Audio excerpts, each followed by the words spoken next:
বুঝলি আসাদুল, আমার তো তোর মনে হয় তোর দ্বারা ইংলিশে পাস করা জীবনও সম্ভব না ভাই। স্কুলে এই মনে কর ইংলিশে পাস করবি না, এটা কনফার্ম। কেন ভাই তুমি এই কথা কইলে কেন? এই দেখা আমার মতো ইংলিশ কেউ পারে না ভাই। এবার আমি ইংলিশে পাস করব। আচ্ছা রে তালি, দেখি তুই কত ভালো ইংলিশ পারিস। তাহলে আমি তোরা কিছু কাজ করি, তাহলে তুই সেটা ইংলিশে কর। হ্যাঁ, আর কর দেখি তুই কিরাম পারিস। কেন ভাই তুমি কি ধরবা কও, আমি সব পারবো ইংলিশে। আচ্ছা রে তাহলে শুরু করি। আচ্ছা তুল তুমি এদিকে আসো, এই ইংলিশ কর। আর আর কোনো প্রশ্ন হইলো তো সহজ প্রশ্ন। কাম হেয়ার, এদিকে আইসো। আচ্ছা হইলো, একটা প্রশ্ন করার তো খুশি দরকার নেই। নেই, এবার একটা কোশ্চেন এটা কর। নাও তুমি এবার ফিরে যাও, এই ইংলিশ কি কর। আচ্ছা ভাই তুমি এখানে আসো, আমি উঠে যাচ্ছি।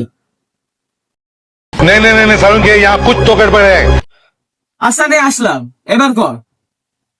ভাই কাম হেয়ার।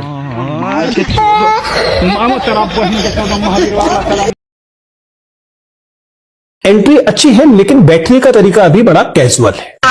सहलेंगे थोड़ा सा।